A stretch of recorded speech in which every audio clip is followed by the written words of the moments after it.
Good evening my dear friends. ഞാൻ രാജശേഖർ കൊട്ടാരക്കര.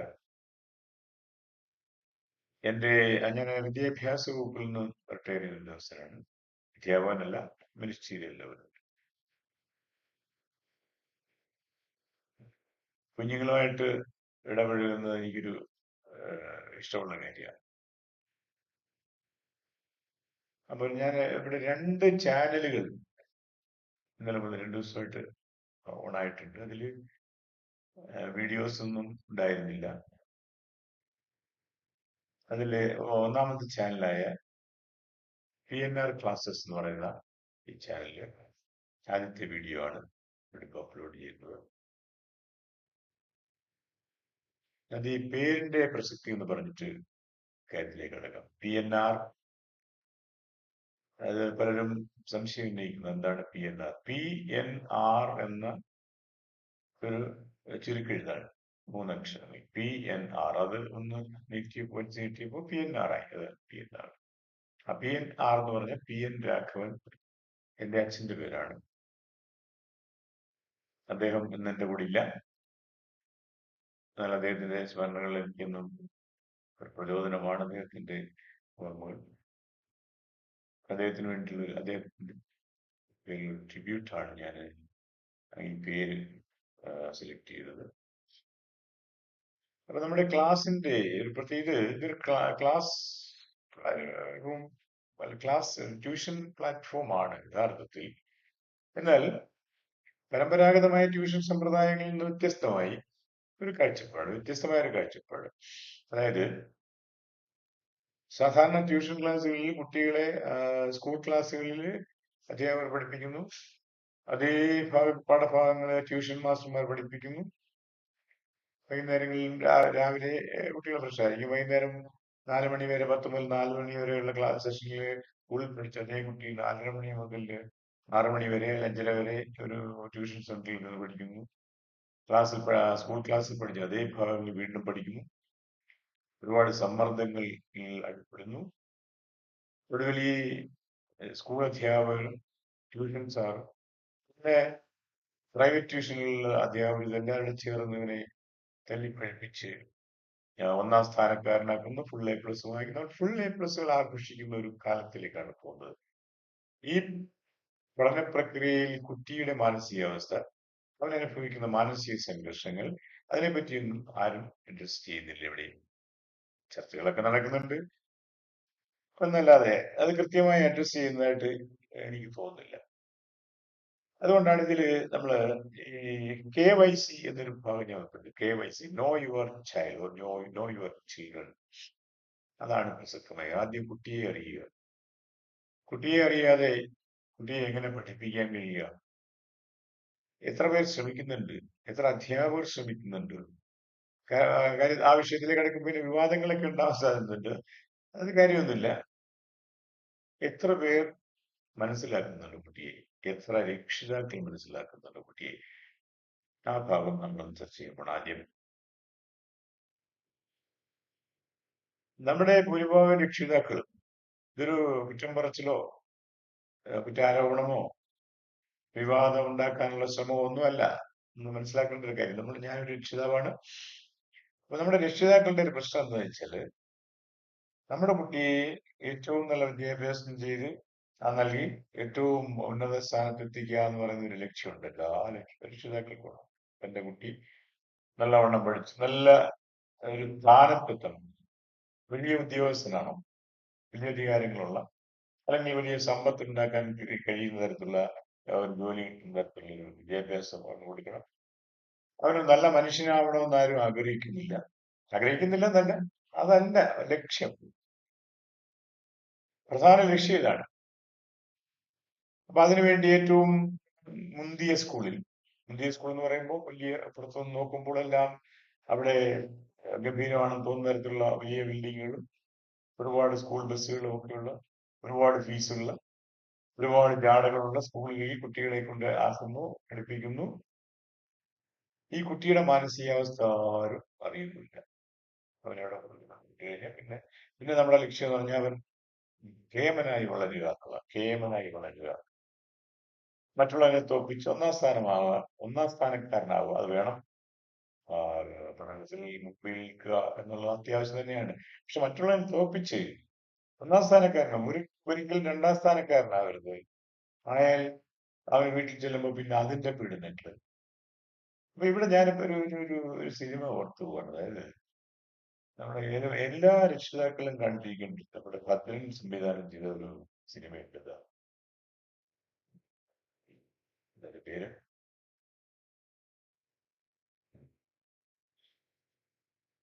മോഹൻലാൽ നായകനായി അഭിനയിച്ച സ്ഫടികം. സ്ഫടികം എന്ന സിനിമ നമ്മൾ തിരിച്ചുകൊണ്ട് കാണണം. കണ്ടിട്ടുണ്ടാവും. കണ്ടിട്ടുള്ളവർ ഒന്നുകൂടെ കാണണം. കണ്ടിട്ടില്ലാത്തവർ അത് യൂട്യൂബിൽ നിന്നോ എവിടെ നിന്നും തിരഞ്ഞു പിടിച്ച് ആ സിനിമ ഒന്ന് കാണണം. അതിൽ ഈ വിഷയം നന്നായി കൈകാര്യം ചെയ്തിട്ടുണ്ട്. അതിന്റെ വിശദാംശങ്ങളിലേക്ക് ഞാൻ പോകുന്നില്ല. അത് നിങ്ങൾ കാണുക. കണ്ടിട്ടുള്ളവർക്ക് മനസ്സിലാവും. ഇല്ലാത്തവർ അത് എവിടെ സംഘടിപ്പിച്ച് കാണാൻ ശ്രമിക്കുക. സ്ഫടികം. ഒരു കുട്ടിയുടെ മനസ്സ് കാണാതെ പോയ രക്ഷിതാവിന്റെ അവസ്ഥകൾ, ആ കുട്ടിക്കുണ്ടായ മാറ്റങ്ങൾ, അവന്റെ ജീവിതത്തിൽ അവൻ കടന്നുപോയ മാർഗങ്ങൾ ഓക്കെ. ചർച്ച ചെയ്യാം. നമ്മളത് വിശദാംശങ്ങളിലേക്ക് പോയ സമയം ഒരുപാട് പോകും. നമ്മുടെ സമയം അതിനുള്ളതല്ല. അപ്പൊ കുട്ടിയെ അറിയുക എന്നുള്ള ഒരു പ്രധാന ഭാഗത്തിലേക്ക് നമ്മൾ ഈ വലിയ സ്വപ്നങ്ങൾ കുട്ടിയുടെ ഭാവിയെ പറ്റി വലിയ സ്വപ്നങ്ങൾ കാണുന്ന രക്ഷിതാക്കൾ ഈ കുഞ്ഞു മനസ്സിൽ ഒരു സ്വപ്നമുണ്ടോ എന്ന് ആലോചിക്കുന്നില്ല. എത്ര പേർ എനിക്കറിയില്ല.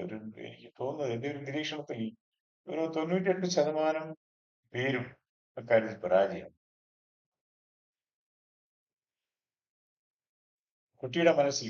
ഈ കുഞ്ഞു മനസ്സിൽ ഒരു സ്വപ്നമുണ്ടോ? അവൻ ആരാവാനാണ് ആഗ്രഹം? മിക്ക കുട്ടികളും കുഞ്ഞുനാളിൽ അവന്റെ അച്ഛനായിരിക്കും അവന്റെ മാതൃക. കുറച്ച് കഴിയുമ്പോൾ, കുറച്ചുകൂടെ കഴിഞ്ഞിട്ട് അവന് ചിലപ്പോ സ്കൂളിലൊക്കെ പോയി തുടങ്ങുമ്പോൾ അവന്റെ നല്ല ഏതെങ്കിലും ഒരു അധ്യാപകൻ അവനെ സ്വാധീനിക്കും. ഇപ്പൊ നല്ലൊരു അധ്യാപകനാകണം എന്ന് അവൻ ആഗ്രഹിക്കും ചിലപ്പോ. പിന്നെ ചിലപ്പോ നല്ലൊരു പാട്ട് കേൾക്കുമ്പോ, നല്ലൊരു ഏതെങ്കിലും ഒരു ഗാനമേള അതുപോലെ പരിപാടി പാട്ട് കേൾക്കുമ്പോ അവന്റെ മനസ്സിൽ കൊള്ളാം, നല്ലൊരു പാട്ടുകാരനായാലോ എന്ന് അവൻ ആഗ്രഹിക്കും.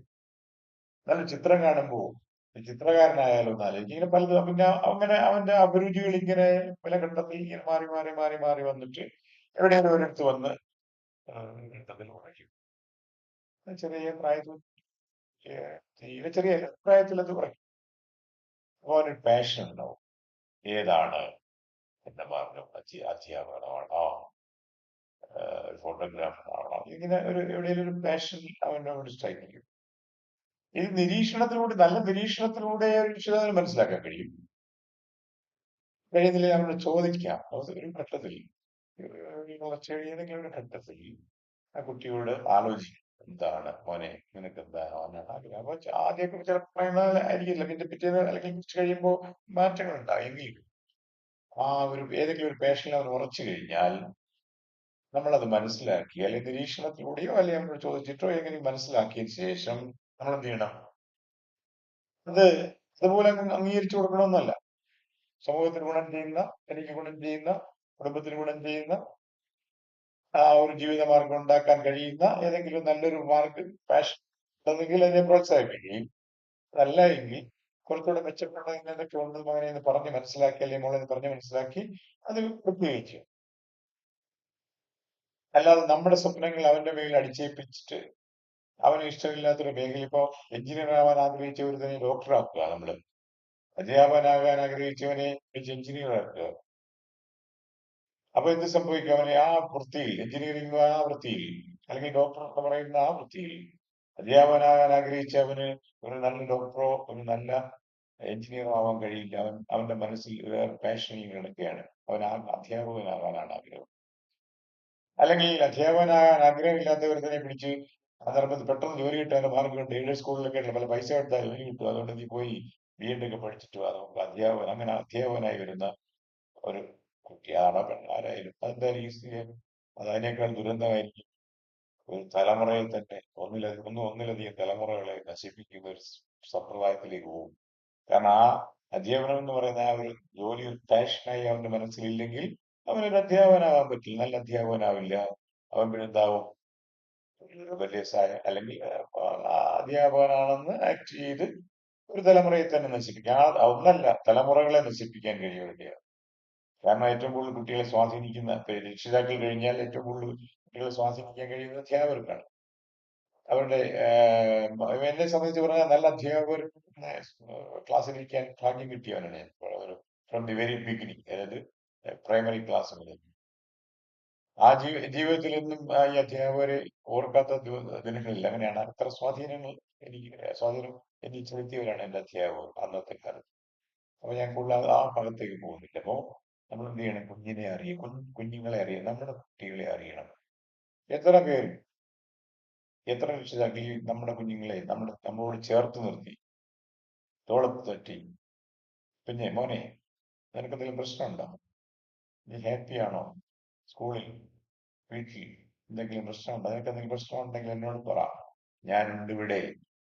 നിനക്ക് എന്തെങ്കിലും വിഷമമുണ്ടെങ്കിൽ എന്നോട് പറ, ഞാനുണ്ട് ഇവിടെ എന്ന് പറയുന്ന, ചേർത്ത് നിർത്തി ആശ്ലേഷിച്ച് അവന്റെ പ്രശ്നങ്ങൾ കേൾക്കുന്ന എത്ര രക്ഷിതാക്കൾ. അവർക്ക് സമയമില്ല എന്നുള്ളതാണ് പ്രശ്നം. സമയമില്ല, അതാണ് പ്രശ്നം. ഈ സമയമില്ലാത്തതിന്റെ കാര്യം എന്തോ? ഇവനെ നന്നാക്കാൻ വേണ്ടി, ഇവനെ ഒരു വലിയ നിലയിൽ എത്തിക്കാൻ വേണ്ടിയുള്ള, അല്ലെ ഇവനെ എത്തിക്കാനുള്ള ധനസമ്പാദനത്തിന് വേണ്ടി ഓട്ടമാണ്. സമയമില്ല. സ്കൂളിൽ PTA മീറ്റിംഗ് വിളിച്ചാൽ വരാൻ സമയമില്ല. ചിലപ്പോ അമ്മയും രക്ഷിതാവാണല്ലോ. തന്നെ ഇപ്പൊ അമ്മമാര് വരണം, മദർ PTA ഒക്കെ ഉണ്ട്.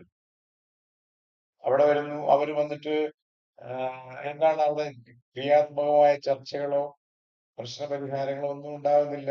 വന്നിട്ട് എന്റെ മോൻ ഇന്നലെ കഴിഞ്ഞ ആഴ്ച ടോപ്പായിരുന്നു, അടുത്ത പരീക്ഷയിൽ അവന് 2 സ്ഥാനം താഴെ പോയി, എന്തോ നിങ്ങൾ ഇവിടെ ചെയ്യുന്നു? സാറന്മാരുടെ അടുത്ത് കയറി തട്ടി കയറി ബഹളം ഉണ്ടെങ്കിൽ അവരവരുടെ പാട്ടിന് പോകും. ഈ കുട്ടിയുടെ മനസ്സിൽ എന്താണ് നമ്മുടെ സ്ഥാനം എന്നറിയാൻ ഞാനൊരു ചെറിയ ഒരു കഥ പറയാം. കഥ എന്ന് പറയുമ്പോൾ ഇതൊരു മോഷണമാണ്. മോഷണം എന്ന് പറയുന്നത് ആരാണ് ഞാൻ പറയാം. കഥയിലെ courtesy goes to mister Vijesh കിസിമം എന്ന് പറയുന്ന സ്കൂൾ, പത്തനംതിട്ടയിലെ ഒരു ഗ്രാമത്തിലെ അവഗണിക്കപ്പെട്ട് കിടന്ന ഒരു സ്ഥലത്തെ ഒരു സ്കൂളിൽ, ആ സ്കൂളിൽ ഹയർ സെക്കൻഡറി സ്കൂളിൽ പ്രിൻസിപ്പലായി എൻ്റെ ഒരു സുഹൃത്ത് അവിടെ ചെല്ലും. ഞങ്ങൾ ഒരുമിച്ച് വർക്ക് ചെയ്തിട്ടുണ്ട് 2 പാരലൽ കോളേജിലും. തുടർന്നൊക്കെ നല്ലൊരു സുഹൃത്താണ്. ഇപ്പോഴും നല്ല കോണ്ടാക്ട്. പേര് വിജേഷ്. നിങ്ങൾ അത് ഓർത്തിരിക്കണം. ആ മനുഷ്യനെ നിങ്ങൾ പരിചയപ്പെടണം, ആ സ്കൂളും പരിചയപ്പെടണം.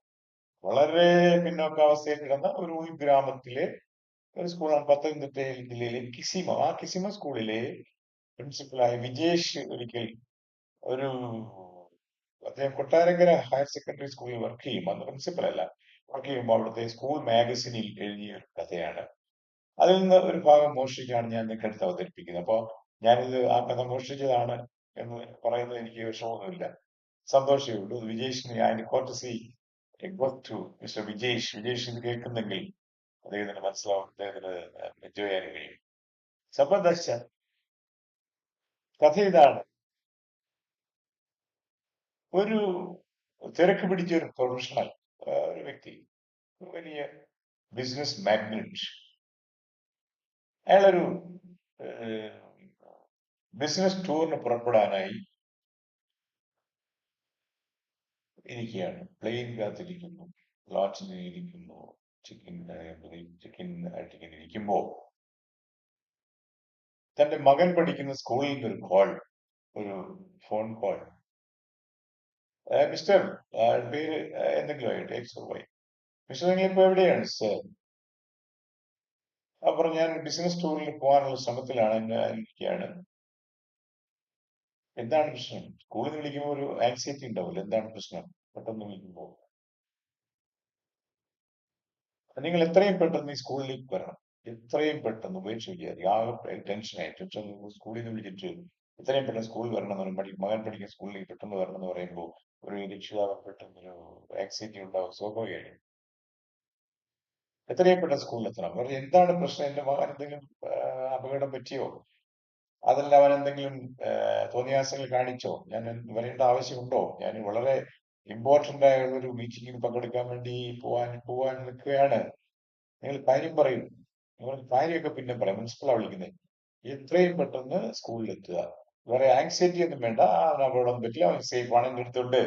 പക്ഷെ നിങ്ങളെ എനിക്ക് കാണണം, ഇപ്പൊ എത്രയും പെട്ടെന്ന് കാണണം. വളരെ ഗൗരവമുള്ള ഒരു വിഷയമാണ്.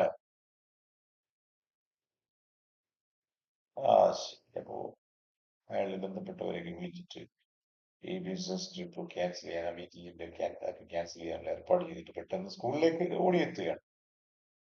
ഓടിയെത്തിയപ്പോൾ ആ പ്രിൻസിപ്പൽ സ്വീകരിച്ചിട്ട് അവിടെ എത്തി ഒരു ഗ്ലാസ് വെള്ളം കൊടുത്ത് അയാളെ ഒന്ന് സൂതി ചെയ്തതിനു ശേഷം അങ്ങനെ അവന്റെ ക്ലാസ്സിലേക്ക് വിട്ടിട്ട് ഒരു കാര്യം ചോദിച്ചു. ഒരു പടം എടുത്ത് കാണിച്ചു, ഒരു ചിത്രം എടുത്തിട്ട് ഈ രക്ഷിതാവിനെ കാണിച്ചിട്ട് പറഞ്ഞു, സാർ ഞങ്ങൾ ഈ കുട്ടികൾക്ക് ഞാൻ നിങ്ങൾ ഒരു അസൈൻമെന്റ് കൊടുത്തു. അസൈൻമെന്റ് എന്ന് പറഞ്ഞാൽ നിങ്ങളുടെ ഓരോരുത്തർ അവരവരുടെ വീട്ടിലെ വീട്ടിലെ കുടുംബം ഒന്ന് പറയും. നിങ്ങളുടെ കുടുംബം ഒന്ന് വരയ്ക്കാൻ കുട്ടികളെ കൊണ്ട് ചെയ്യിക്കുമല്ലോ. കുടുംബം എന്ന് പറയുമ്പോൾ അച്ഛൻ, അമ്മ, കുട്ടികളിങ്ങനെ വരയ്ക്കുമല്ലോ. അച്ഛൻ, അമ്മ, ഇങ്ങനെ ഒരു മൊത്തത്തില് ഒരു ഇങ്ങനെ ഇങ്ങനെ വരയ്ക്കത്തില്ലേ? അച്ഛൻ, അമ്മ, മുത്തച്ഛനുണ്ട്, മുത്തച്ഛൻ, നായ്ക്കുട്ടി, അനിയനോ അനിയത്തിയോ ഉണ്ട് അത്. പിന്നെ അവരുടെ വീട്ടിൽ കോഴിയോ പട്ടിയോ പൂച്ചയൊക്കെ ഉണ്ട്. അതെല്ലാം അതിന്റെ ഇങ്ങനെ ഒരു ചിത്രം വരയ്ക്കും അല്ലേ? ചിത്രം എടുത്ത് കാണിച്ചിട്ട് പ്രിൻസിപ്പൾ ചോദിച്ചു, ഈ ചിത്രത്തിൽ നിങ്ങൾ എവിടെ? അതായത് ഈ ചിത്രത്തിൽ നിങ്ങൾ എവിടെ?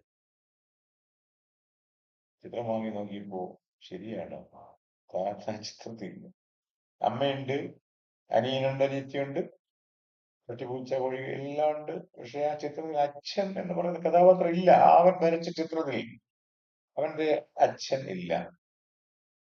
പ്രിൻസിപ്പൽ വീണ്ടും ചോദിച്ചു, ഈ ചിത്രത്തിൽ നിങ്ങൾ എവിടെ? അയാളാകെ പരിഭ്രമത്തിലായി. എന്താ പറയുക?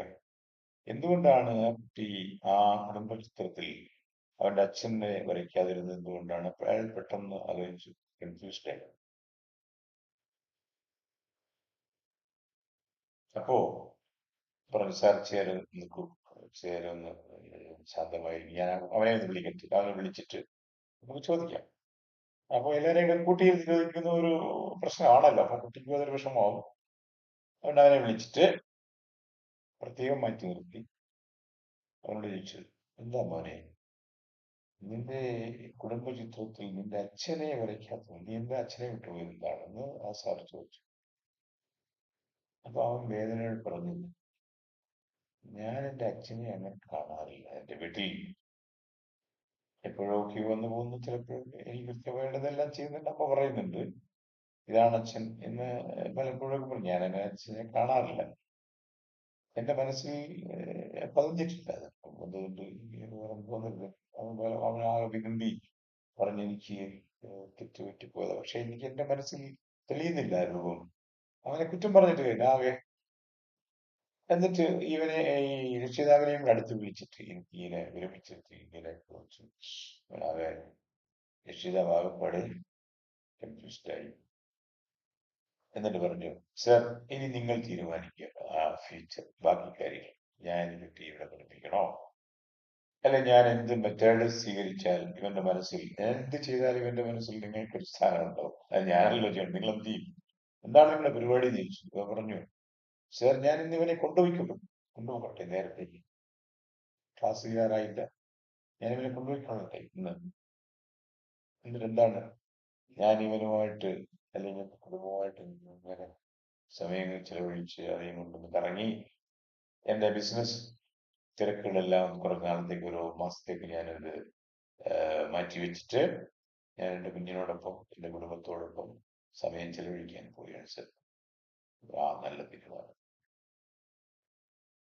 ഞാനിത് പറഞ്ഞത് ഈ കറക്റ്റ് കഥയ്ക്ക് കുറച്ചുകൂടി ഞാനതിന്റെ ഒരു രത്നം ചുരുക്കുക പറഞ്ഞത്. ഹലോ മിസ്റ്റർ വിജേഷ്, താങ്കൾ ഈ വീഡിയോ കാണുന്നുണ്ടെങ്കിൽ ഞാൻ അദ്ദേഹം ആദരിക്കുന്ന നല്ലൊരു വ്യക്തി. ചെറുപ്പക്കാരനാട്ടോ, എന്നെക്കാൾ ജൂനിയർ ആണ് പ്രായത്തിൽ. പക്ഷേ wonderful B is A wonderful B എന്ന് ഞാൻ പറയും.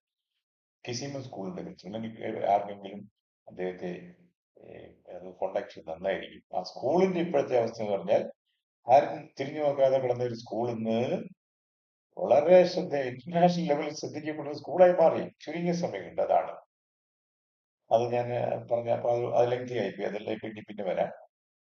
അപ്പൊ ഇവിടെ നമ്മൾ ഈ പ്രോഗ്രാം വിദ്യാഭ്യാസ പരിപാടി ആയതുകൊണ്ട് ഈ പരമ്പരാഗത ട്യൂഷൻ സമ്പ്രദായത്തിലല്ല കാര്യങ്ങൾ പോകുന്നത്. നമ്മൾ പറഞ്ഞ കുട്ടികളെ അറിയാൻ ഓരോന്ന് പറഞ്ഞല്ല, എന്താ ഇനി നമ്മൾ ഈ വേറൊരു കാര്യത്തിലേക്ക് വരാം. Easy learning, mathematics made easy, memory boosting techniques, social living manners, financial discipline തുടങ്ങിയ കാര്യങ്ങളൊക്കെ നമ്മൾ അവിടെ ചർച്ച ചെയ്യും. ഇനി നമ്മൾ ഈ ക്ലാസ്സുകൾ ഒരു 4 സോണായിട്ട് 4 സെക്ടറായിട്ടാണ് ഞാൻ തിരിച്ചിരിക്കുന്നത്. ഒന്ന് കിഡ്സ് സോൺ, കിഡ്സ് കുഞ്ഞുങ്ങൾ, പ്രീ സ്കൂൾ കുഞ്ഞുങ്ങൾ, LP UP, സെക്കൻഡറി, അതായത് LP പ്രൈമറി, പിന്നെ secondary, higher secondary and above, അങ്ങനെ 1, 2, 3, 4 സെക്ടറായിട്ട്. അതിൽ എല്ലാ സെക്ടറിലും നമ്മുടെ ഇടപെടലുകൾ ഉണ്ടാവും. കിഡ്സ് സോണില് നമുക്ക് ഒരു ചെറിയ പാട്ടൊക്കെ പാടി നിർത്താം, കാരണം ഒരുപാട് സമയം പോയി. ഞാൻ ആദ്യം വിശദീകരണം വേണ്ടത് അടുത്ത ക്ലാസ് മുതൽ നമ്മൾ കാര്യത്തിലേക്ക് നേരിട്ട് കിടക്കുകയായിരിക്കും. പ്രിയ രക്ഷിതാക്കളെ, നിങ്ങൾ ഈ ഇത് പ്രോഗ്രാം നിങ്ങൾക്ക് കണ്ടന്റ് ഇഷ്ടപ്പെടുന്നെങ്കിൽ ഷെയർ ചെയ്യുകയും ലൈക്ക് ചെയ്യുകയും അതിന് വേണ്ടുന്നൊക്കെ ചെയ്യണം.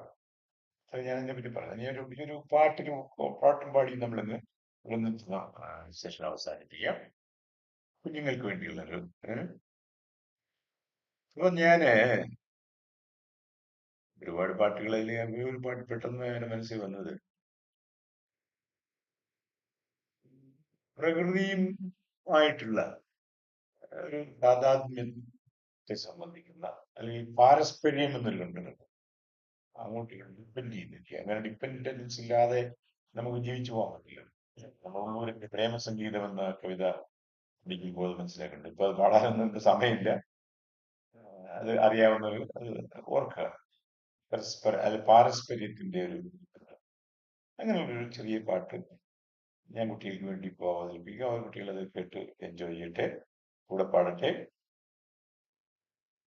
അപ്പൊ അതിലേക്ക് ഇത് ഒരു നാടൻ പാട്ടിൽ നിന്ന് വന്ന ആദിവാസി മേഖലയിലുള്ള ഒരു പിന്നെ വിഭാഗത്തിന്റെ നാടൻ പാട്ടിൽ നിന്ന്, അത് അവരുടെ ശൈലിയിൽ നിന്ന് നമ്മുടെ സാധാരണ ഭാഷയിലേക്ക് കൊണ്ടുപോകും. അവരെ ശൈലിയിൽ പാടുമ്പോൾ നമുക്ക് അത്രയും അത് ഉൾക്കൊള്ളാൻ കഴിയില്ല. അത് വേറൊരു ശൈലിയാണ്. അതിതാണ് കേട്ടോ. മണ്ണേ നമ്പി മരമേരിപ്പൂ താരീകം താരോ, മരത്തെ നമ്പി കൊമ്പേരിപ്പൂ താരീകം താരോ. മണ്ണേ നമ്പി മരമേരിപ്പൂ താരീകം താരോ, മരത്തെ നമ്പി കൊമ്പേരിപ്പൂ താരീകം താരോ, താരീകം താരോ, ഉദകതാരീകം താരോ. മരത്തെ നമ്പി കൊമ്പിൽ. ഇപ്പൊ ബാക്കി ഇനി നമുക്ക് പാടാം. ഇത് പാടി തന്നില്ലെങ്കിലും ആരെങ്കിലും പാടി തന്നില്ലെങ്കിലും തുടർന്ന് ബാക്കി നിങ്ങൾക്ക് തന്നെ പാടാൻ കഴിയും. മണ്ണേ നമ്പി മരമേരിപ്പൂ താരീകം താരോ, മരത്തെ നമ്പി കൊമ്പേരിപ്പൂ താരീകം താരോ. അപ്പൊ കൊമ്പരിക്കും, മരത്തെ നമ്പി കൊമ്പരി. അപ്പൊ കൊമ്പേ നമ്പി ഇളയേരിപ്പൂ താരീകം താരോ, ഇളയെ നമ്പി മൊട്ടേരിപ്പൂ താരീകം താരോ. കൊമ്പേ നമ്പി ഇലയിരിപ്പൂ താരീകം താരോ, ഇലയെ നമ്പി മൊട്ടേരിപ്പൂ താരീകം താരോ. അപ്പൊ അടുത്തവരെ നിങ്ങൾ തന്നെ പാടും. പാടത്തില്ലേ? കൊമ്പേ നമ്പി ഇലയിരിപ്പൂ താരീകം താരോ, ഇലയെ നമ്പി മൊട്ടേരിപ്പൂ താരീകം താരോ. അതുണ്ട്. ഇലയെ നമ്പി മൊട്ടേരിപ്പൂ താരീകം താരോ, മുട്ടയെ നമ്പി മുട്ട നമ്പി പൂവിൽ പൂതാരിയം താരോ. പൂവെ നമ്പിയോ? പൂവെ നമ്പി കായിരിപ്പൂ താരീകം താരോ. കായ എന്തായി മാറും? കായെ നമ്പി കനീരിപ്പൂ താരീകം. കനി, പഴം. ആ പഴത്തെ നമ്പി ആരായിരിക്കുന്നേ? കനിയെ നമ്പി കിളിയിരിപ്പു താരികണ്ടാരോ. ആ മരക്കൊമ്പിൽ കിളിയിരിപ്പുണ്ട്. എന്തിനാ? ഈ പഴം, പിന്നെ പഴം. ഓക്കെ. ആ സമയത്ത് ഈ കിളിയെ നമ്പി ഒരാൾ താഴെ ഇരിപ്പുണ്ട്. അത് ഞാൻ. എന്തിനാന്നറിയോ? ഈ കിളിയെങ്ങാനും കൊത്തുന്ന കൂടെ ഈ പഴം വീണ്ടും താഴെ വീണാൽ അതെനിക്ക് കിട്ടത്തില്ലേ? അതിനായിട്ടിരിക്കുന്നത് എന്താ? പഴത്തെ നമ്പി, അല്ല, കനിയെ നമ്പി കിളിയിരിപ്പു താരികണ്ടാരോ. ആ കിളിയെ നമ്പി ഞാനിരിപ്പു താരികണ്ടാരോ. എന്നെ നമ്പി മണ്ണിരിപ്പു താരികണ്ടാരോ. മണ്ണെ നമ്പി മരമേരിപ്പു താരികണ്ടാരോ. താരികണ്ടാരോ. തകതാരികണ്ടാരോ. ഇങ്ങനെയാണ് പാട്ട്. പിന്നെ ഇതുപോലുള്ള പാട്ടുകൾ പിന്നെ ഒക്കെ ആയിട്ട് നമ്മള് അങ്ങനെ മുമ്പോട്ട് പോകും. പിന്നെ ആദ്യ അതിന് കുറച്ച് വിശദീകരണങ്ങൾ വേണ്ടി വന്നുകൊണ്ടാണ് ഇങ്ങനെ നിങ്ങളെ കിഡ്സ് സോണിൽ കൂടുതൽ സമയം ചെലവഴിക്കാൻ കഴിയായിരുന്നത്.